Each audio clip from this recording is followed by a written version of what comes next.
I tell you what, old Jameson is a wretched, sour old bastard, and no mistake. You lot stay calm in there. We weren't saying nothing. Well, you are now. Shut up. You know, my wife has acquired ideas significantly above her station. She's been reading too many goddamn books. Personally, I'm against education. Of women, I mean. And men, I guess. Unnecessary. Doesn't add much to the world. Education.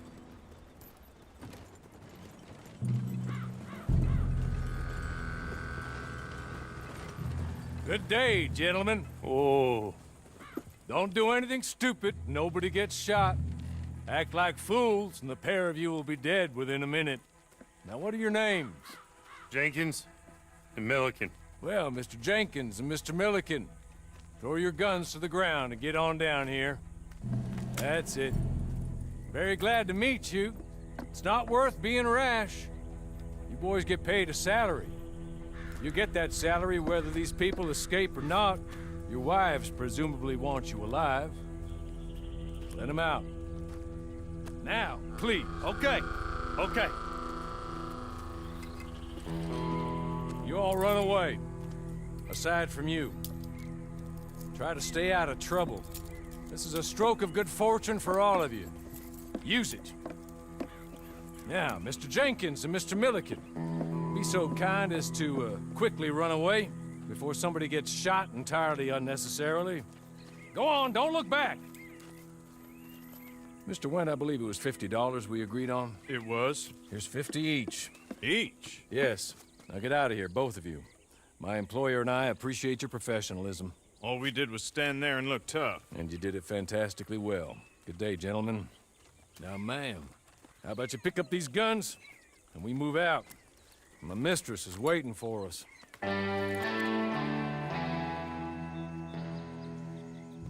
Come along. And you better get on this horse.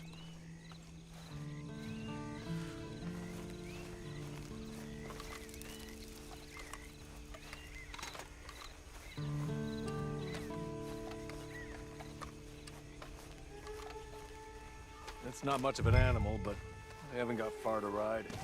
Get on the horse there. Ready? Wonderful. I hope you'll forgive the secrecy. My employer particularly values discretion. My name is Mr. Horley, by the way. 6 months at Sisika Penitentiary, awaiting a hanging for a murder you did not commit. Must have felt a whole lot longer, my friend. You still seem strong, though. I mean, doesn't look like breaking all those rocks has left you entirely broken, in body or in spirit. I hope I am right about that.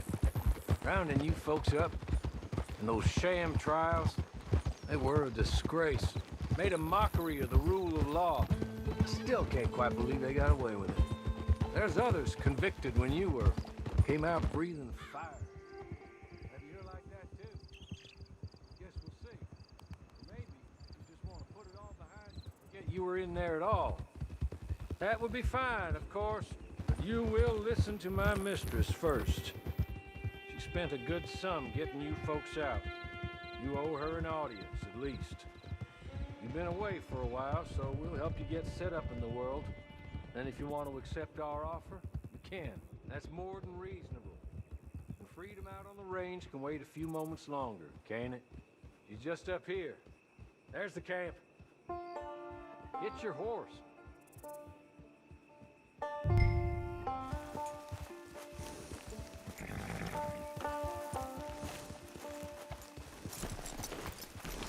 Come on, hitch up.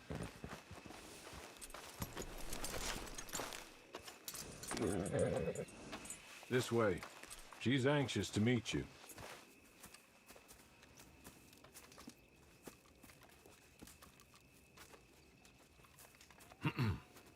Madam, we're back. Hello. Jessica Leclerc, how do you do? What did you tell her? Nothing, as we discussed. Thank you, Horley. I do hope we haven't inconvenienced you dreadfully. But seeing as you were due to be hanged in a week, I'm sure you don't object too strongly. I know you're innocent. Well, not perhaps exactly innocent, but not guilty of what you were accused. I know you and those who were with you that died were little more than patsies, and that you were set up by one of 3 men or a woman, possibly by all of them. I can't be sure, but that is all I know so far. And one of these people also made Mrs. Leclerc a widow. And I will avenge my husband's death, so help me God. But I will not avenge it upon them who did not cause it, or caused it unwittingly. Anyway, I'm sure this is all a touch confusing and melodramatic. Where are my manners? Hawley, please show our guests to their tent and give them some fresh clothes to put on. Very good, madam. Then serve us both a little refreshment. Certainly, madam. This way. You'll find a change of clothes in there, alongside a few other items you might need, a lasso, a knife, and a lantern, I believe.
That looks more comfortable. Hawley, Here, madam. your very good health. I suppose it beats dying, Mrs. Leclerc's husband was murdered by one of his business partners. And I intend to find out which one. Or rather, I intend for you to find out. And kill them. You're the only person I could possibly trust to do whatever it takes. Because you and your accomplices, you're the only other victims of their lies still alive. You see, you walked into the town at approximately the same time my husband was shot in the back, but by another gun, firing different bullets to those you possessed when you were arrested. These bullets, this was their mistake.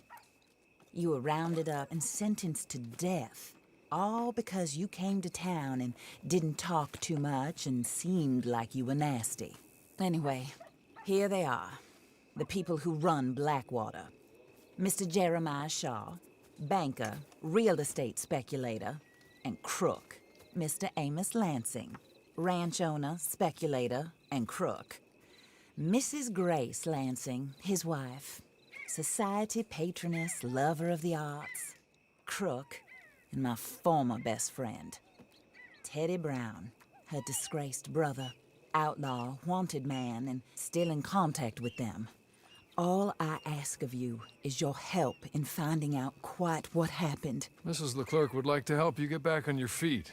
Get back to work. Whatever your work may be, I don't judge. You want to rob? Rob. You want to save innocent folk? Do that as well. But you need me just as much as I need you. I think we all understand each other. I hope we do. Good. I look forward to rewarding you for killing those who made me a widow. My husband was a true believer in this country and in the West. He was killed for greed. Foul greed when there's quite enough for everybody. I don't care what your scruples are as to killing. I will take the full burden of that sin upon my shoulders.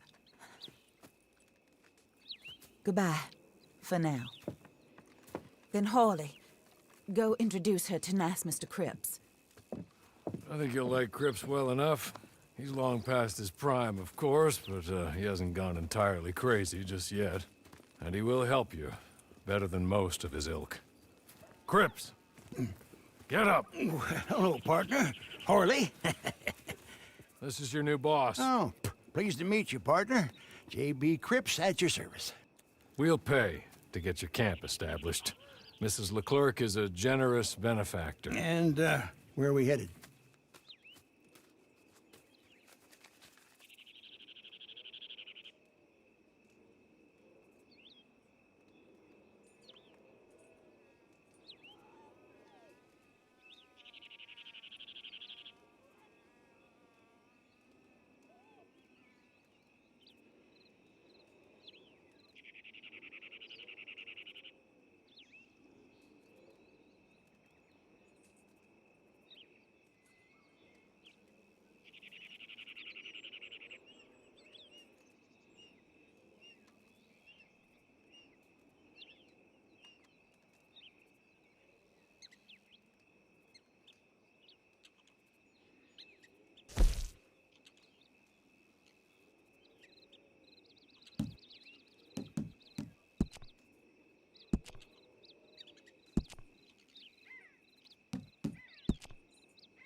Oh, and, madam, while Cripps is establishing your camp, perhaps you can go to the station and see the clerk, then head to see Clay Davies.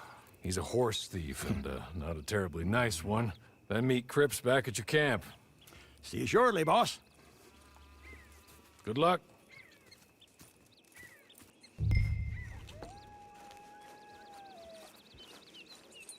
Get on to the station. It's not too far.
hello.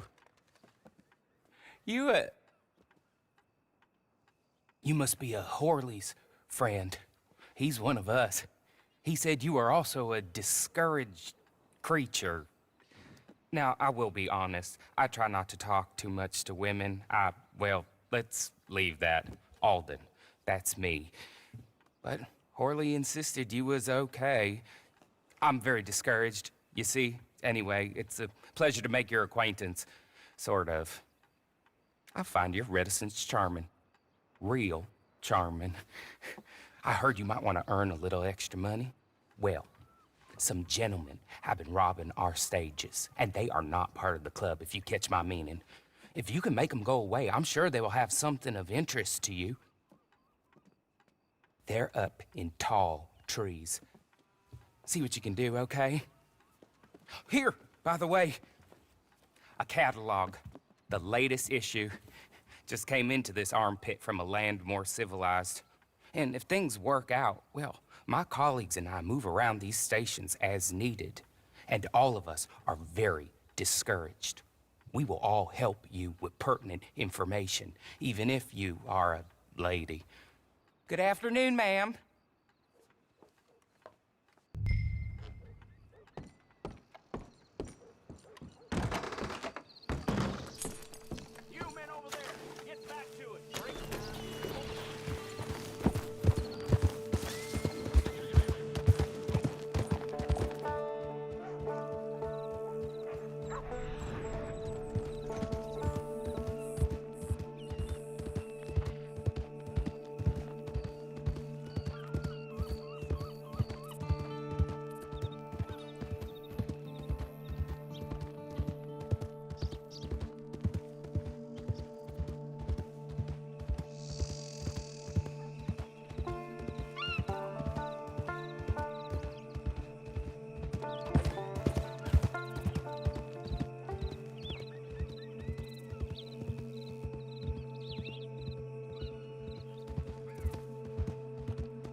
What?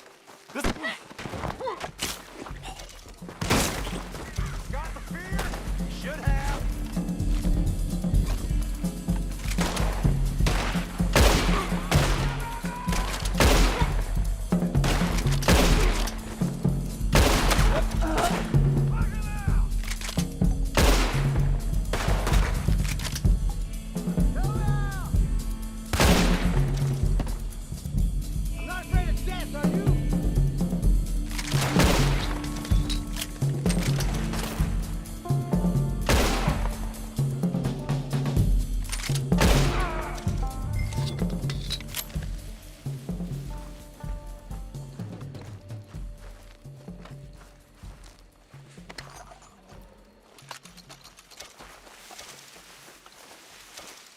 Okay. Okay. You're good. You're real good, friend. Here. Take this. Matt. Just be kind. Don't kill me, please.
I win again. Did Horley send you, Pop?